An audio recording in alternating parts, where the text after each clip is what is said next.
siang, salam sejahtera buat kita semua. Saya hormati Bu Rina selaku Kepala Biro Humas Kementerian Kominfo, teman-teman dari Biro Humas. IDTH ini adalah singkatan dari Indonesian Digital Test House. Kalau nomenklatur bahasa Indonesianya yang resmi adalah Balai Besar Pengujian Perangkat Telekomunikasi. IDTH ini kita bangun bukan baru, tapi ini merupakan sebuah evolusi yang panjang. Sejak zaman dulu kita sudah melakukan yang namanya proses type approval atau sertifikasi seluruh alat perangkat telekomunikasi yang akan diperjualbelikan, digunakan, dirakit dan sebagainya di Indonesia. Itu harus memenuhi persyaratan teknis. Nah, persyaratan teknis itu atau sertifikat itu baru bisa keluar kalau sudah dilakukan pengujian. Nah, laboratorium pengujiannya itulah yang kemarin kita kembangkan. Dan pengujian ini tidak satu-satunya dilakukan di laboratorium kita ini, tapi ada juga beberapa jenis alat perangkat yang kita terima hasilnya dari laboratorium luar negeri gitu. Karena pada dasarnya alat perangkat telekomunikasi ini memang standarnya internasional gitu. Kemudian kita cek di sini. Namun demikian pengujian yang bersifat menyeluruh dan seluruh fitur bisa dilakukan pengujian itu baru di laboratorium yang kita bangun kemarin. Artinya mungkin ada laboratorium yang hanya sebagian-sebagian saja dari fiturnya yang dilakukan pengujian. Tapi kalau kemarin kita yang IDTH ini adalah laboratorium yang sifatnya rujukan. Jadi kalau rumah sakit tuh kayak rumah sakit tipe A ya gitu ya. Kalau yang itu artinya kalau ada kesulitan di rumah sakit yang kecil atau yang di daerah gitu dirujuk ke rumah sakit yang terbesar lah gitu. Nah ini kita semacam seperti itu gitu. Jadi seluruh fiturnya paling lengkap. Ada beberapa yang sifatnya baru, ada yang enhancement dari perangkat-perangkat yang sudah ada sebelumnya. Nah salah satu dari itu. Jadi 3 fungsi utama dari IDTH itu. Dan alhamdulillah sekarang sudah selesai dan sudah beroperasi penuh dan saat ini ada beberapa jenis pengujian yang cukup banyak itu dan waktu mengujinya yang cukup panjang. Yang kedua mungkin yang berkaitan dengan masalah spektrum frekuensi ya, kurang baik gitu, terus operator berdalih spektrum frekuensinya kurang gitu. Nah kita sudah memiliki roadmap sebenarnya untuk spektrum frekuensi ini. Ada beberapa hal yang memang menjadi kendala di kita gitu, yang agak berbeda dengan negara lain, yaitu spektrum frekuensi di band 2,6 giga dan 3,5 giga itu kebetulan di negara kita itu sudah digunakan lebih dahulu untuk layanan satelit. Padahal 2 band frekuensi ini sangat penting dan banyak sekali negara sudah merilis spektrum itu. Ini bukan salah siapa-siapa karena 20 tahun yang lalu, 30 tahun yang lalu band ini memang tidak digunakan untuk seluler dan kita menggunakannya untuk satelit. Namun demikian dengan perkembangan teknologi sekarang ternyata band ini di mayoritas spektrum frekuensi itu digunakan untuk seluler. Maka kita harus melakukan upaya menunggu selesai spektrum pemanfaatannya oleh satelit, dan yang kedua melakukan koordinasi untuk memanfaatkan secara sharing itu yang di band 3,5. Uji coba field trial di lapangan terus dilakukan. Juga untuk band yang sudah selesai, yang sudah tersedia seperti 700 dan 26 giga, ini juga akan segera kita rilis lah untuk bisa dilelang dalam waktu dekat ini gitu.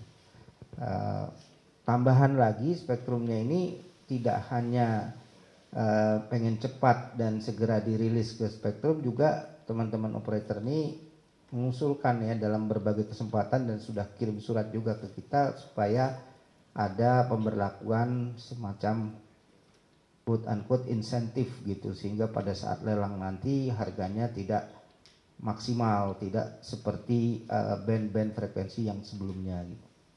Ada usulan-usulan seperti itu gitu. Dan itu yang kita sedang diskusikan dengan Kementerian Keuangan, bagaimana model insentif yang pas, yang sesuai, dan yang lebih penting lagi, kalaupun ada insentif itu dampaknya itu langsung dirasakan oleh masyarakat gitu, bukan nanti kemudian insentif itu hanya untuk kebutuhan operator semata-mata, tapi masyarakat bisa menikmatinya apabila operator mendapat kemudahan dari lelang spektrum itu. Apa lagi? Yang merger-merger sebelumnya ada pengembalian spektrum frekuensi ya. Apakah ada pengembalian juga, mengingatkan dua operator ini walaupun nanti saya tentang merger ini, kita baru saja menerima surat pemberitahuan, namanya adalah MOU non binding yang mereka baru lakukan. Jadi mereka baru melakukan MOU antara pemilik perusahaan Excel, dalam hal ini Axiata, dan pemilik dari perusahaan Smart. Mereka baru menandatangani MOU non binding. Jadi di surat itu pun mereka menyampaikan bahwa MOU non binding ini belum tentu menjadi sebuah kesepakatan ujungnya gitu. Jadi bisa di suratnya itu sampaikan bahwa ini sudah ada saling pengertian, tapi bukan berarti pasti akan terjadi gitu. Masih ada hal-hal yang mereka negosiasikan. Nah, ini adalah sifatnya aksi korporasi, bukan sesuatu yang menjadi perintah regulasi. Jadi ini adalah sifatnya aksi korporasi, datangnya dari B2B. Jadi kita baru sampai di tahap itu. Jadi belum tahu, belum ada pengajuan yang formal resmi bahwa kami mau merger, itu belum ada. Baru ada menyampaikan kami baru MOU non binding, yang di suratnya sampaikan bisa jadi, bisa enggak lah, kira-kira bahasanya seperti itu. Ya, kita kan masih menunggu, jadinya belum bisa saya jawab apakah itu udah pertanyaan yang berapa tuh, frekuensi kembaliin apa enggak, ya belum tahu nanti mergernya jadi apa enggak. Satu, kalau dia jadi bagaimana rencana skenario mergernya, kita juga belum tahu mas gitu. Jadi tentang spektrum itu masih terlalu dini sekali untuk saya bisa jawab sekarang, karena saya belum tahu skenario mergernya seperti apa gitu. Kira-kira gitu mas, mohon maaf ya kalau tidak bisa memuaskan. Kebutuhan adalah sumber daya alam yang terbatas. Sumber daya alam yang terbatas yang sebesar-besarnya, namanya sumber daya alam ini, itu bermanfaat buat bangsa dan negara dan buat masyarakat. Intinya spektrum frekuensi itu harus digunakan secara optimal. Jadi jangan sampai ada spektrum frekuensi yang kemudian tidak dimanfaatkan, walaupun bayar nih spektrum fee-nya atau frekuensinya apa, tapi nggak digunakan, itu buat kita sesuatu yang tidak sesuai dengan tujuan dari undang-undang dan segala bentuk turunan. Jadi bagi kita menghitung besaran frekuensi itu adalah bagaimana spektrum frekuensi itu optimal digunakan untuk manfaat. Jadi ketika nanti suatu perusahaan ada melakukan proses merger dan sebagainya, itu kita akan mengukur itu, apakah nanti spektrum frekuensi dari hasil perusahaan merger itu yang mana yang band frekuensinya yang akan digunakan dan optimal apa tidak, bagaimana rencana pembangunan berikutnya dan seterusnya. Itulah kira-kira secara umum kriterianya. Kalau menurut Mbak kira-kira bayar nggak? Mungkin nggak bayar dibiarkan operasi gitu.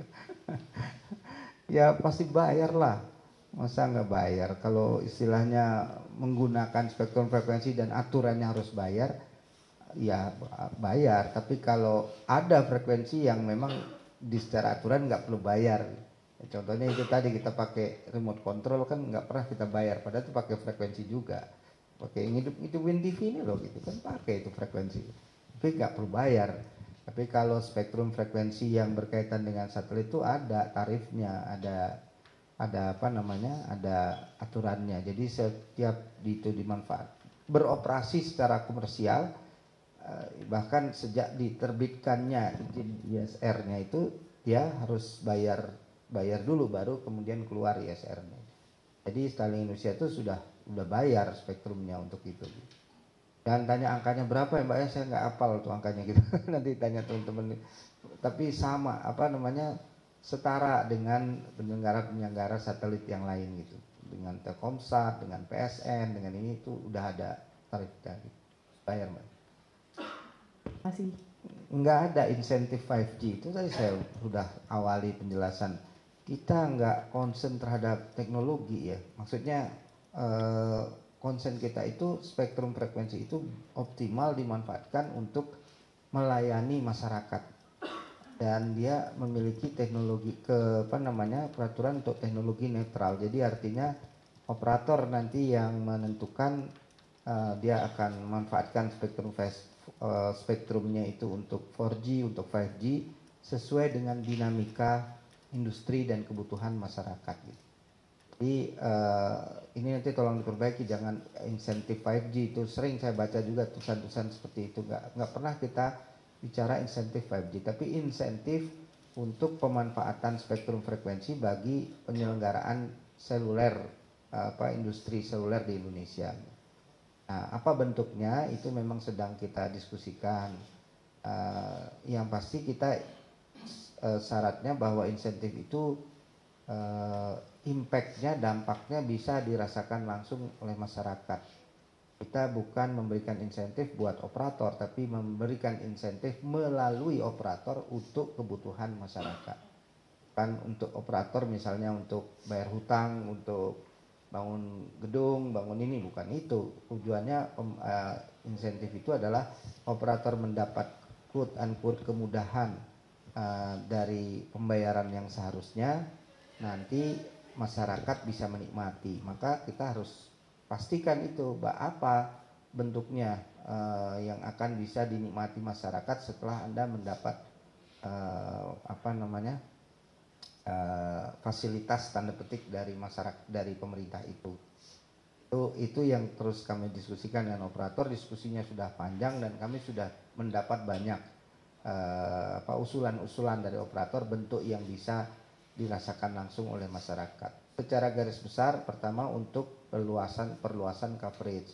Jadi itu benar kan, masyarakat akan menikmati kalau yang tadinya nggak ada sinyal sekarang ada sinyal. Ini bukan di Jakarta, tapi mungkin di daerah-daerah pelosok-pelosok tanah air. Yang kedua,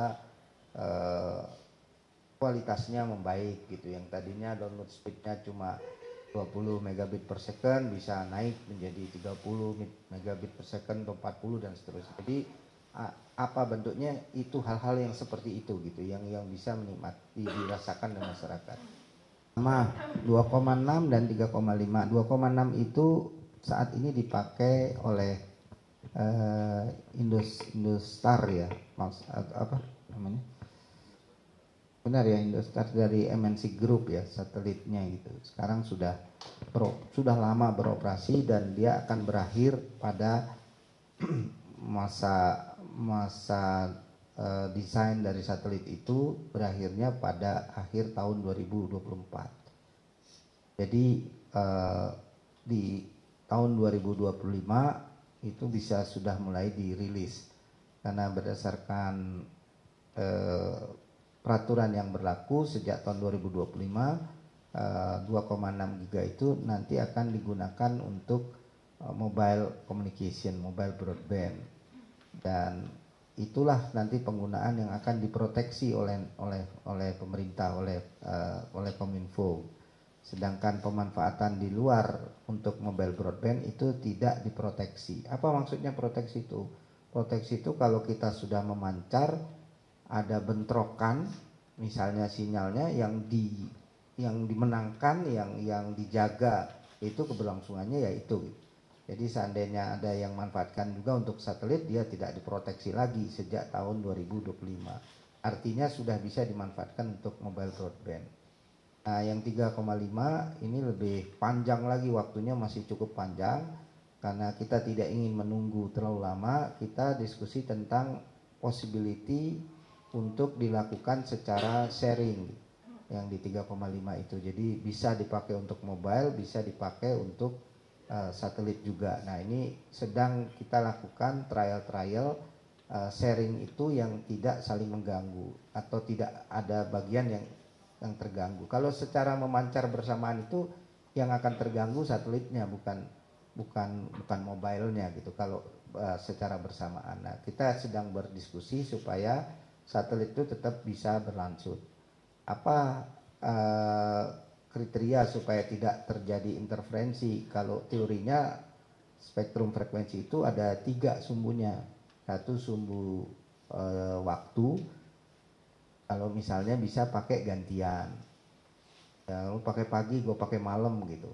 Atau jam 2 sampai jam 5 gitu bisa gantian. Tapi kan nggak bisa. Kalau ini kan urusannya pasti 24 jam karena mobile harus bergerak 24 jam, satelit 24. Jadi sumbu waktunya nggak bisa. Sumbu yang kedua itu frekuensinya beda-beda. Kamu di band 1800, saya di band 2100, sama-sama makanya waktunya barengan tapi frekuensinya lain-lain, nggak terjadi interferensi juga. Nah, ini juga nggak bisa karena bandnya kan sama, sama-sama di 3,5 3. Berarti yang kita pakai sumbu yang ketiga yaitu jarak, lokasi. Jadi apakah spektrum frekuensi yang dipakai untuk satelit itu kan mayoritas dipakainya itu di daerah-daerah yang sulit kan, yang kebutuhannya itu di daerah-daerah yang mungkin pancaran secara selulernya itu tidak terlalu besar, misalnya di daerah Papua, Maluku, bagian-bagian yang susah. Jadi frekuensi itu akan kita petakan area geografisnya untuk dilakukan. Yang kedua, kalaupun dia dekat dan ada di sekitar itu, bisa nggak kita memasang filter gitu. Jadi teknologi untuk membuat itu tidak terjadi selalu interferensinya. Kalaupun ada, minimal lah interferensi itu terjadi. Nah, itu yang sedang kami lakukan field trial antara perusahaan penyelenggara seluler dengan penyelenggara satelit. Itu masih berjalan dan kita sedang negosiasikan model-model seperti itu gitu.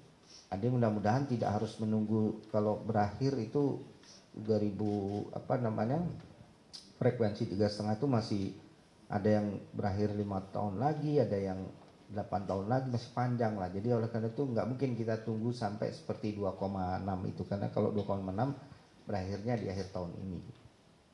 Jawab ya. Yang kedua, tahunnya kapan? Ya pasti tahun ini dan tidak nunggu-nunggu pemerintah. Kalau bisa ya sekarang, pemerintah sekarang gitu. Nah, ini sedang bekerja keras kita untuk selesaikan secepatnya. Nah, kemudian yang ketiga, Starlink. Seneng banget nih nanyain Starlink. Ya, yang komplain teriak juga, ya kita harus pakai data lah sebenarnya ya, kalau itu seperti itu. Tapi teori dasarnya itu memang yang namanya teknologi itu, perkembangan teknologi itu nggak bisa kita bendung. Karena kalau kita membendung teknologi itu dia akan find out the way gitu, dan masyarakat juga seharusnya bisa menikmati lah berbagai macam jenis-jenis layanan tersebut gitu, karena tidak semua masyarakat memerlukan Starlink, tapi ada masyarakat yang sangat perlu Starlink itu gitu. Hanya di daerah-daerah yang memang sinyalnya nggak ada atau lemah sekali, ini kan sebuah solusi alternatif gitu yang penting, apalagi kalau di daerah-daerah tersebut tuh ada fasilitas-fasilitas penting, misalnya seperti rumah sakit, ada sekolah, ada apa dan sebagainya. Itu yang selama ini kita coba atasi melalui Kominfo, bukan BPKP. BPKP itu adalah institusi untuk kita melakukan konsultasi tentang metodologi kita melakukan perhitungan harga dasar itu.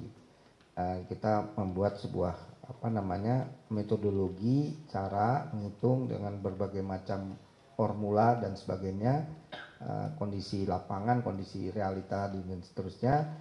Itu yang kita konsultasikan.